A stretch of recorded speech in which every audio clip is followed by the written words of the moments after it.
संसदेत महिला आरक्षणासाठीचे नारीशक्ती वंदन विधेयक नामंजूर झाल्याच्या निषेधार्थ भारतीय जनता पक्षाच्या वतीने 4 हुतात्मा चौकात जोरदार आंदोलन करण्यात आले।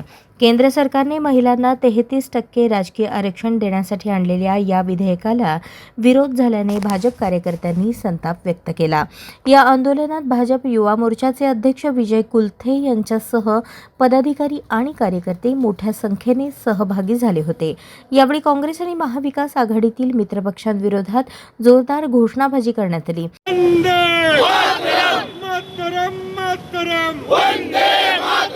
नारी शक्तीचा अपमान करणाऱ्या, नारी शक्तीचा अपमान करणाऱ्या, फूल नहीं चिंगारी है, ये भारत की नारी है, फूल नहीं चिंगारी है, ये भारत की नारी है। धिक्कार असो, धिक्कार असो, काँग्रेसचा धिक्कार असो, धिक्कार असो, धिक्कार असो, काँग्रेसचा धिक्कार असो। भारत माता की भारत माता की वंदे मातरम, वंदे मातरम।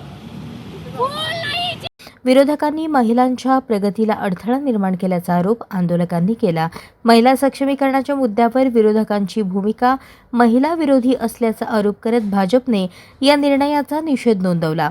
आंदोलनादरम्यान महिलांच्या राजकीय सहभागासाठी आरक्षणाची गरज अधोरेखित करत विधेयक मंजुरीसाठी पुन्हा प्रयत्न करण्याची मागणी करण्यात आली। महिलांना 33% आरक्षण देण्याचं जे प्रयत्न होता आपले भारताचे पंतप्रधान नरेंद्रजी मोदी यांनी चांगल्या प्रकारे महिलांसाठी न्याय देण्यासाठी हे कायदा आणलेला होता आणि महिला सक्षमीकरण करण्यासाठी आणलेलं होतं।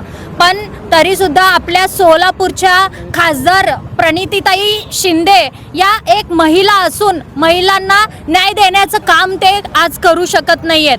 तर त्यांचा विरोध टोटली होत आहे। हे जे काँग्रेसची सरकार आहे हे टोटली महिलांच्या विरोधात आज जे काम करत आहेत ते टोटली चुकीचं आहे। आणि आज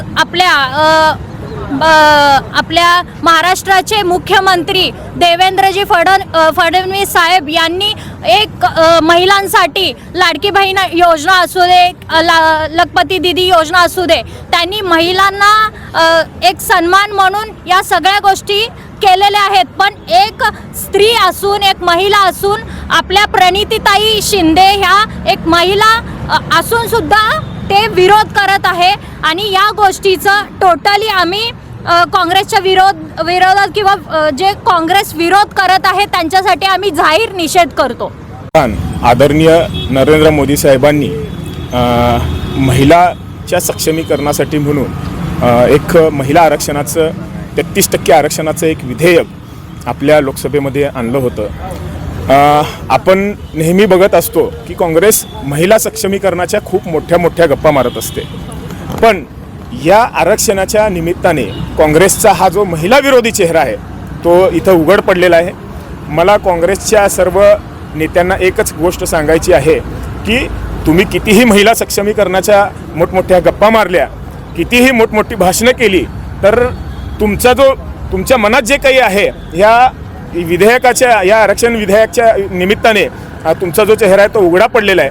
आणि देशाचे पंतप्रधान आदरणीय नरेंद्र मोदी साहेबांनी महिला सक्षमीकरणाचा खरा जो हा आरक्षणाचा विधेयक आणला होता, महिलांना सक्षम करण्यासाठी, महिलांना प्रतिनिधित्व देण्यासाठी हे जे विधेयक आणलं होतं त्याला विरोध करून काँग्रेसने त्यांची नीच मानसिकता ही दाखवलेली आहे।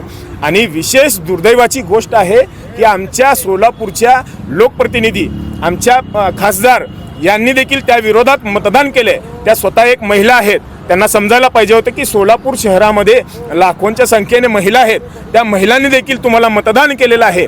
त्यांचा कुठंतरी विश्वासघात करण्याचं काम या काँग्रेस पक्षाने आणि या प्रणिती शिंदेंनी केलेलं आहे असं मला वाटतं।